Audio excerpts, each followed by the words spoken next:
Bonsoir à tous, merci de votre attention. Au sommaire de cette édition, reprise du traditionnel Conseil des ministres ce jeudi 22 novembre au palais présidentiel du Plateau sous la présidence du chef de l'État Alassane Ouattara. Au menu, le projet d'intégration ville-port du Grand Abidjan et la présidence de la Côte d'Ivoire du Conseil de sécurité des Nations Unies. La paix en Côte d'Ivoire, quelle contribution de la société ivoirienne? C'est la problématique que tentera de résoudre le service politique de la rédaction de RTI 1 à travers le dossier politique que nous vous proposerons ce soir.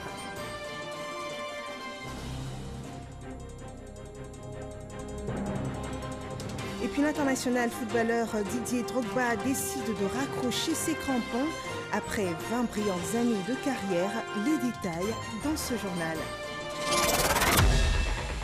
Bienvenue à tous. En Côte d'Ivoire, après quelques semaines d'interruption, un conseil des ministres présidé par le chef de l'État s'est tenu ce jeudi 22 novembre au palais présidentiel du Plateau. Parmi les sujets abordés durant cette réunion, le projet d'intégration ville-port du Grand Abidjan et la présidence de la Côte d'Ivoire du Conseil de sécurité des Nations Unies. Awa Touré pour le compte-rendu. La Côte d'Ivoire, qui siège pour la 3e fois de son histoire au Conseil de sécurité des Nations Unies, en qualité de membre non permanent depuis le 1er janvier 2018, pour la période 2018-2019, va assurer la présidence de cette institution du 1er au 31 décembre 2018. C'est l'information majeure de ce Conseil des ministres. La présidence ivoirienne de cet organe des Nations Unies, dont la responsabilité principale est le maintien de la paix et la sécurité internationale, a fait l'objet d'une communication. Cette présidence sera axée sur le partage d'expériences en matière d'opérations de maintien de la paix de l'ONU, ainsi que sur la problématique de la stabilité et du développement économique. Dans cette perspective, un débat de haut niveau présidentiel est prévu le 5 décembre 2018 aux Nations Unies sur le thème « La construction économique post-conflit, pilier de la consolidation et de la pérennisation de la paix et facteur de stabilité et de sécurité ». Pour améliorer la gestion urbaine et la fluidité de la circulation dans la ville d'Abidjan, le gouvernement a autorisé la ratification d'un accord en vue du financement d'un projet d'intégration ville-port du Grand Abidjan. Ce projet comprend 5 grandes composantes portant notamment sur l'aménagement urbain, les services et les infrastructures de transport urbain articulés autour de l'amélioration de la gestion urbaine, de l'accessibilité au port et à la mobilité dans l'agglomération du Grand Abidjan. À cela, nous pourrions ajouter plus spécifiquement l'autoroute de contournement d'Abidjan, la Y4, le réaménagement de l'échangeur d'Akwaba et la modernisation du niveau d'adressage des rues en Abidjan. Le porte-parole du gouvernement s'est par ailleurs prononcé sur la question relative au plan de redressement du groupe Fraternité Matin. Depuis plus de 10 ans, la Société nationale nouvelle de presse et d'édition, la SNEPSI Fraternité Matin, subit des contre-coups en termes d'organisation des difficultés d'ordre opérationnel et financier. Donc il était important que l'État de Côte d'Ivoire prenne des dispositions à cet effet pour éviter que cette structure se trouve en situation de faillite. Une telle mesure, quand elle est prise, c'est sur des critères objectifs. Et bien sûr, tous les uns et les autres qui se retrouvent dans cette situation bénéficieront des différents traitements d'accompagnement qu'exige une situation de licenciement économique. Donc on a justement fait de la réduction pour se reprojeter davantage. Et aujourd'hui, vous conviendrez avec moi que l'ATI se porte mieux après son plan de restructuration. Vous conviendrez avec moi que la Poste de Côte d'Ivoire se porte mieux après son plan de restructuration. Et bien sûr, même dans le privé, des initiatives pareilles existent. Donc ce n'est pas nouveau en la matière. Il faut juste que les personnes qui sont impactées par ces mesures soient accompagnées de façon digne. Et puis le Conseil des ministres a décidé de la création d'une commission nationale de développement de la société de l'information, la CNDSI. Sa mission, orienter et conseiller le gouvernement dans la conduite des actions et des projets en matière de développement de l'économie numérique. Parlons économie, à présent, l'hypermarché Cosmos dans la commune de Yopougon a été inauguré officiellement ce jour par le Premier ministre Amadou Gon Coulibaly. Ce centre commercial de un tel standing dans la commune de Yopougon a été bâti sur une superficie de 3 hectares pour un investissement de 18 milliards de francs CFA. Une soixantaine d'enseignes commerciales locales et internationales y sont représentées. 2500 emplois directs et indirects ont été créés au cours de cette cérémonie d'inauguration. Le Premier ministre Amadou Gon Coulibaly a rappelé le dynamisme que connaît le secteur de la grande distribution en Côte d'Ivoire, un dynamisme qui démontre la vitalité de l'économie nationale, et notant qu'il a fallu 2 années de travaux ininterrompus pour sortir de terre ce joyau architectural. Et puis les financiers s'engagent aux côtés des PME. Pour cela, un forum annuel a vu le jour le 26 novembre 2016.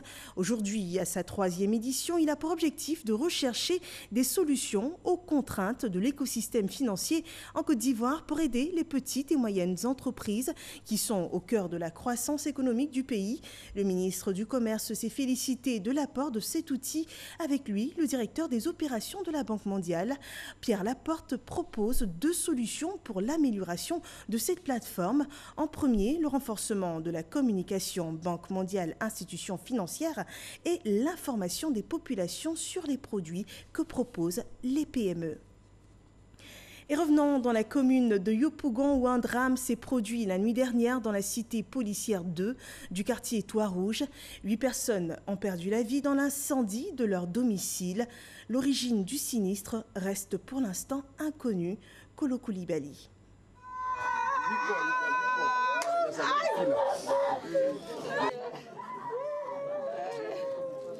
Les voisins et même le quartier, encore sous le choc de cette tragédie. 8 personnes dont l'âge varie entre 7 et 30 ans, emportées par les flammes dans leur sommeil. Le feu s'est déclaré vers 1h du matin ce jeudi. Du fait de la construction même du bâtiment, l'accessibilité était très difficile. Nous avons donc dû passer par le voisinage pour faire des trouées à l'intérieur des murs mitoyens pour attaquer le feu proprement dit. Lors de l'attaque du feu, nous avons découvert au sein d'une pièce, probablement une chambre, la présence de 8 victimes, toutes décédées, corps calcinés.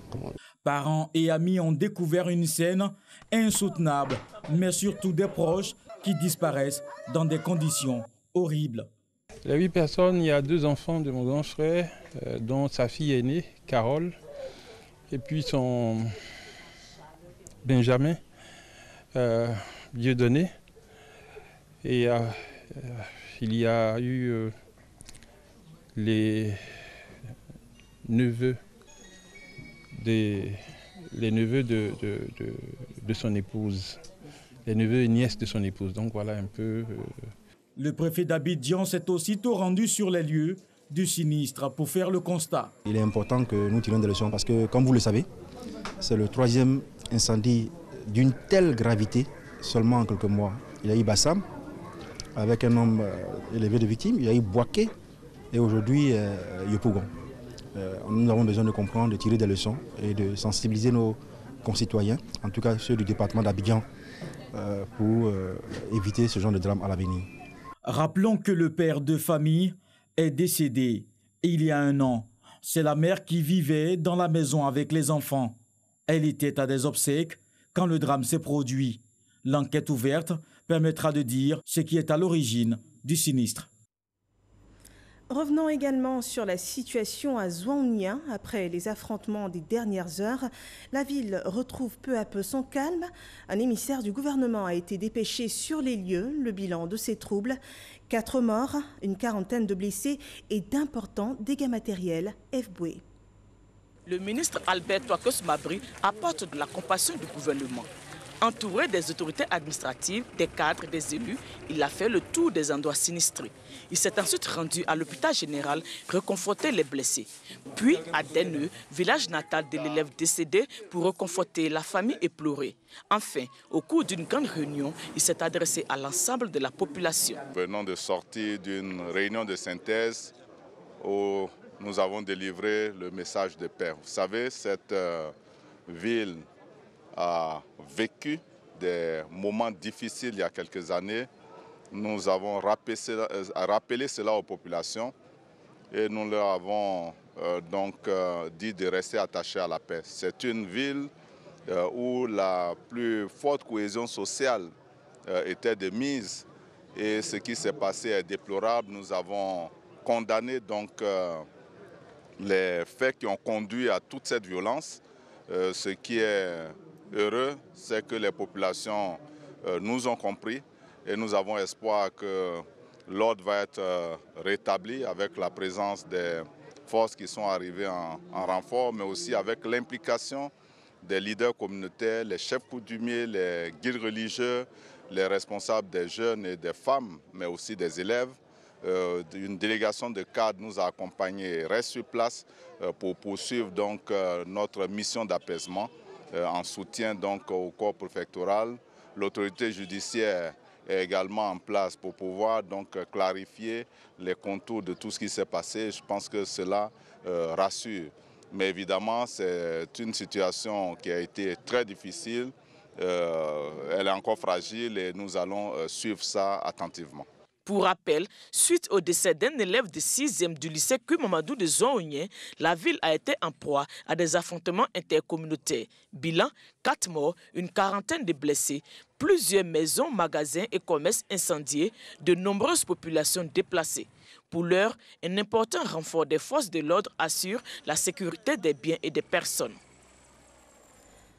On change de domaine à présent. En politique, le ministère des Affaires étrangères rend hommage à son ancien patron, Aboudraman Sangaré, décédé le 3 novembre 2018. La cérémonie s'est tenue ce 21 novembre au siège du dit ministère, en présence du ministre Marcela Montano, de l'ex-première dame Simone Gbagbo et des membres de l'opposition ivoirienne, Wanjantele Soro et Herman Guivet. Visage fermé pour certains, regard profond pour d'autres, ils étaient tous là, les membres de la famille politique et biologique d'Aboudraman Sangaré, venus honorer sa mémoire à la faveur de la cérémonie d'hommage et de prière organisée par le ministère des Affaires étrangères. De 2000 à 2003, Aboudraman Sangaré occupa le poste de ministre des Affaires étrangères de la Côte d'Ivoire, un passage à la tête de l'institution diplomatique qui lui aura permis de relever d'importants défis. Le secrétaire général du ministère des Affaires étrangères s'en souvient encore. Dans son prêche, l'imam El Hadj Abou Koné n'a pas manqué d'insister sur les valeurs qui doivent conduire l'être humain durant son séjour sur Terre, rappelant au passage certaines qualités de l'homme et sa capacité à rassembler autour de lui, malgré la mort. Ses proches collaborateurs, ceux qui pendant longtemps ont partagé son quotidien, témoignent de lui. C'était un homme grand, un homme bien, un homme digne, un homme courageux. Mais j'en dirai plus long au moment de nos funérailles africaines. Je crois qu'il méritait cet hommage. Je pense que c'est l'hommage, il le méritait, l'hommage de la nation. Nous sommes tous un frère et nous partirons tous un jour dans la maison du Père. Donc pourquoi ne pas s'entendre ici? Mais Sangaré a été pour moi plus qu'un camarade, plus qu'un frère. Il a été pratiquement un père. Parce que dans les partis, vous savez, quand on est dans un parti politique, il y a beaucoup de choses qui se passent. Il a toujours été là pour protéger. Il m'a toujours protégé. Et c'est cette image que je garde de lui. Né le 9 mars 1946 à Mbayakro, Aboudraman Sangaré sera inhumé le 1er décembre 2018 au cimetière de Williamsville. Et nous vous le présentons en ce début de journal, le dossier politique. Le 15 novembre dernier, souvenons-nous, était célébrée en Côte d'Ivoire la journée nationale de la paix. Au-delà des discours, le service politique de la rédaction de RTI 1 a voulu s'intéresser à une question cruciale, celle de la contribution de la société ivoirienne pour un climat de paix en Côte d'Ivoire. Comment chaque Ivoirien peut s'impliquer dans la préservation de la paix? La réponse dans ce dossier politique signé Herman Guivet.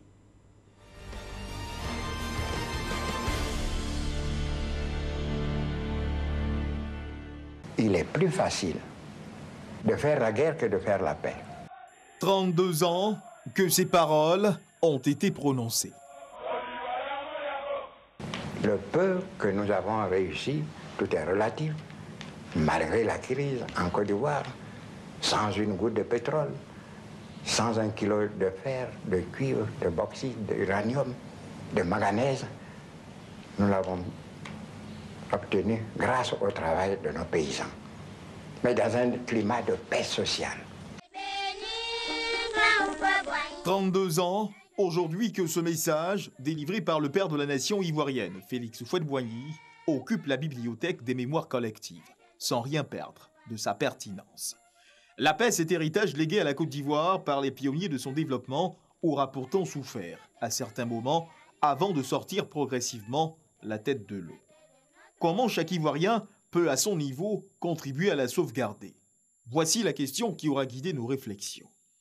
Égrener comme un chapelet les versions de différents acteurs de la société ivoirienne pour permettre au pays de conserver jalousement cet héritage. Chef traditionnel. Après tout ce qui s'est passé, nous devons préserver la paix, n'est-ce pas, comme nos yeux, et faire un effort pour que chaque jour la paix soit consolidée. Guide religieux. Nous ne battons pas. La guerre, c'est pas bien. C'est le message des religieux. Et je voudrais par là remercier tous les chefs religieux qui ont accepté d'être ensemble. Notre attitude, c'est de rester fidèles en tant que musulmans à cette fraternité humaine, de telle sorte que les sources de conflits vont apparaître. À nous de tout faire pour les contenir, les éliminer et chercher dans l'abondance divine, être sûr que le malheur de quelqu'un n'est pas la condition de mon bonheur. Organisation non gouvernementale qui milite en faveur de la paix. Ce que je demande aux Ivoiriens, c'est s'imprégner véritablement des paroles de l'hymne national. Parce que l'hymne national nous interpelle. La preuve, notre hymne national a été conçu dans son ensemble par les hommes religieux. Donc il faudrait que sincèrement, que les Ivoiriens s'imprègnent et comprennent, lisent l'hymne national et qu'ils utilisent l'hymne national comme leur boussole. Pour aider à panser les blessures des crises survenues en Côte d'Ivoire et à consolider le climat de paix, le soutien du gouvernement aux victimes et familles endeuillées. De multiples actions engagées en faveur du retour des exilés. Le dialogue étant le pilier, nous avons initié plusieurs actions. Dialogue intercommunautaire, ça veut dire le dialogue entre les communautés, dans la même communauté ou entre les communautés. Le gouvernement a beaucoup dialogué au plan politique avec nos leaders, avec nos frères et sœurs qui étaient partis. Et vous avez vu le résultat à l'issue de ce dialogue, parce que c'est des concertations, des médiations, etc. Et donc, beaucoup ont transcendé leur douleur, ils ont pensé à la Côte d'Ivoire et ont accepté de venir, de rentrer pour venir contribuer à la construction de la nation. Et pour cela, plus de 96% sont rentrés. Il y avait 326 000, je crois, Ivoiriens qui étaient à l'extérieur, mais aujourd'hui, la plupart sont rentrés. Une assistance qui n'aurait pu se faire sans le soutien de partenaires engagés aux côtés de la Côte d'Ivoire. Et justement, pour apprécier le fil de ce soutien, nous avons rendez-vous avec Babacar Cissé. Il est le coordonnateur résident du programme des Nations Unies dans le pays. L'homme combine une vaste expérience des questions de développement, de coordination humanitaire, de prévention de conflits, de consolidation de la paix et de coordination humanitaire, interagence, tant au niveau stratégique qu'opérationnel. Je pense que l'atout du ministre et de son équipe, c'est qu'ils ont posé la main, le doigt sur les difficultés, notamment parce qu'à l'écoute des communautés. Parce qu'en fait, quand on se déplace dans le pays et qu'on parle aux populations au niveau local, elles aspirent toutes à la paix. Mais je reviens encore une fois au dialogue. Le dialogue me paraît essentiel dans ce processus. Il faut le poursuivre, il faut le consolider.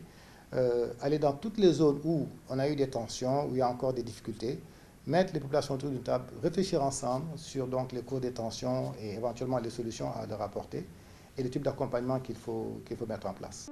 Des actions initiées par le gouvernement ivoirien qui auront permis à la ministre Koné Mariatou d'être distinguée par les Nations Unies le 21 septembre dernier pour son action en faveur de la paix et de la cohésion sociale. Avec elle, 12 personnalités à travers le monde. C'est la première fois qu'un citoyen ivoirien reçoit une telle reconnaissance. Des acteurs de la société civile ivoirienne, également porteurs de propositions concrètes à l'endroit des politiques. Comment consolider le climat de paix en Côte d'Ivoire? Le citoyen lambda s'exprime. Je voudrais que les hommes politiques se retrouvent, se parlent pour que nous autres populations, nous puissions vivre dans un climat de paix absolu. Je lance un appel à tout le monde, aux politiques, de mettre balle à terre pour que, au sortir de ces élections qui vont venir, il y ait un président qui dirige la Côte d'Ivoire et nous voulons vivre en paix en Côte d'Ivoire. Se pardonner, oublier peut-être ce qui s'est passé qui a pu nous fragiliser, parce que on va dire sans la paix on ne peut rien faire.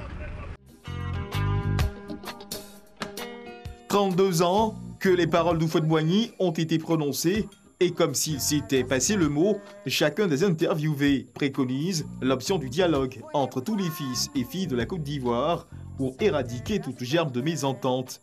Le dialogue, l'arme des forts, comme le disait Félix Houphouët-Boigny.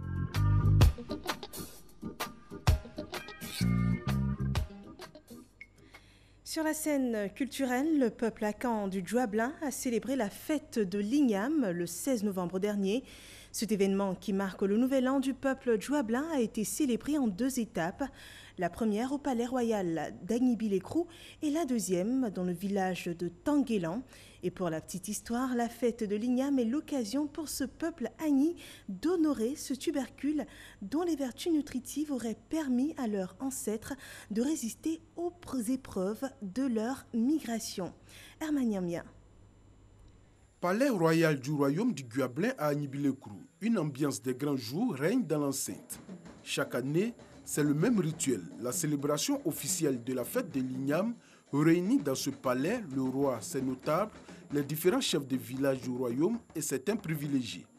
Comme il est de coutume en pareille circonstance, il revient aux commiens ou prêtresses traditionnelles d'invoquer les mânes afin qu'ils acceptent les différents sacrifices. C'est une fête de reconnaissance à l'Igname. Et nous profitons de cette occasion pour rappeler à la mémoire de tous le souvenir de nos ancêtres qui nous ont précédés dans l'au-delà. Donc cela marque également le début de l'année dans notre royaume. Après la célébration officielle au Palais Royal, chaque village peut désormais célébrer ce tubercule dont les vertus nutritives ont permis à leurs ancêtres de résister aux épreuves lors de leur exode du Ghana vers la Côte d'Ivoire. C'est ainsi que le village de Tanguélan, situé à 15 km d'Agnibi-Lécrou, a convié tous ses fils et filles à cette fête.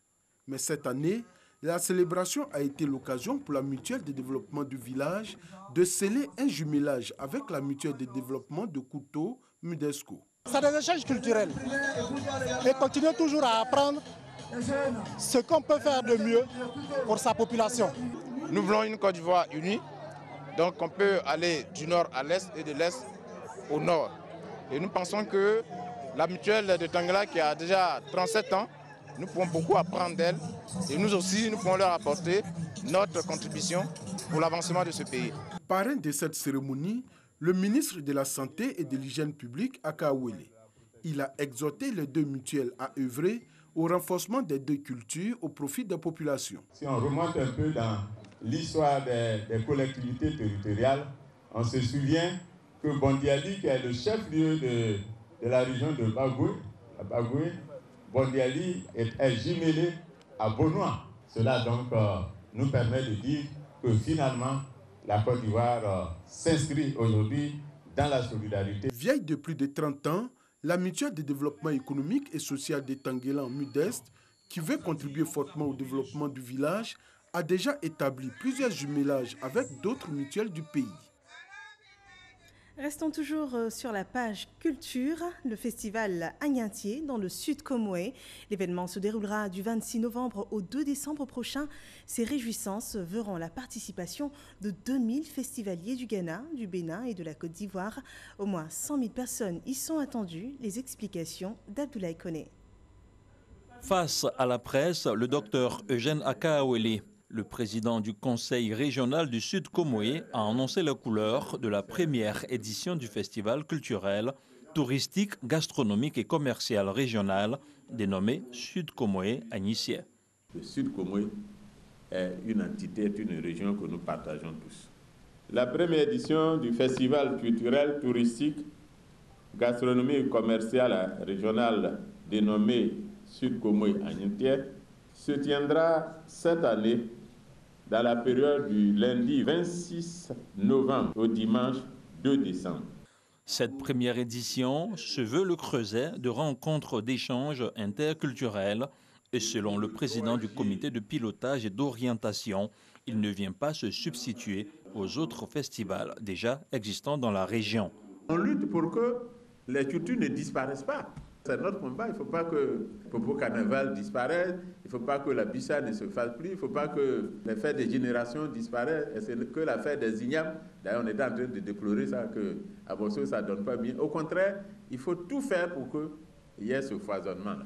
Dès lors que l'essentiel, c'est qu'en même temps, ces cultures-là adhèrent à notre initiative, et c'est le cas. C'est la place Alexis Elingan-Etché qui abritera ce festival de la diversité culturelle. 2000 festivaliers de toutes les régions de la Côte d'Ivoire, en particulier du Sud Comoé, du Ghana et du Bénin, sont attendus. Du sport à présent, Didier Drogba confirme sa retraite sportive après une glorieuse carrière de 20 ans. L'attaquant de 40 ans a décidé de mettre un terme à sa carrière professionnelle, un choix qu'il a annoncé et expliqué sur son compte Twitter, Samuel Metch. Longtemps annoncé, mais pas confirmé par le concerné, la retraite de Didier Drogba faisait déjà grand bruit au sein de la planète football. C'est finalement ce mercredi que l'ancien international ivoirien a confirmé, via un message laissé sur les réseaux sociaux de son compte Twitter, qu'il mettait un terme à sa carrière à 40 ans, après avoir disputé une dernière saison sous le maillot de Phoenix en 2e division américaine. Il s'est exprimé en ces termes. J'aimerais remercier tous les joueurs, coachs, équipes et supporters que j'ai rencontrés et qui ont fait de cette carrière un moment très spécial. Un grand merci du fond du cœur à ma famille, mon équipe personnelle, de m'avoir soutenu durant toute ma carrière dans les bons comme les mauvais moments, a-t-il poursuivi. Hâte de démarrer le prochain chapitre en espérant que Dieu me bénisse une fois de plus, comme il l'a fait pendant toute ma carrière, a conclu l'ancien buteur de Chelsea. Il faut rappeler que la riche carrière de Drogba a démarré en 1998 à Le Mans, Guingamp, ensuite Marseille en France, pour se poursuivre à Chelsea en Angleterre où la légende a confirmé son statut. Sa passion le conduit en Chine à Shanghai, puis en Turquie à Galatasaray. Drogba avait rejoint Phoenix, équipe dont il est l'un des actionnaires en 2017, après une saison et demie passée dans l'élite nord-américaine, la MLS avec Montréal en 2015-2016. Didier Drogba a notamment remporté 4 titres de champion d'Angleterre et la Ligue des champions 2012 avec Chelsea, son club de 2004 à 2012 et en 2014-2015. Il est avec 65 buts en 104 sélections, le meilleur buteur de l'histoire de la Côte d'Ivoire, qui l'a conduite à 3 phases finales de Coupe du Monde 2006, 2010, 2014. Et c'est sur cette note que prend fin ce journal. Merci de l'avoir suivi. Retrouvez dès demain Kolo Koulibaly. Bonne fin de soirée sur RTI 1.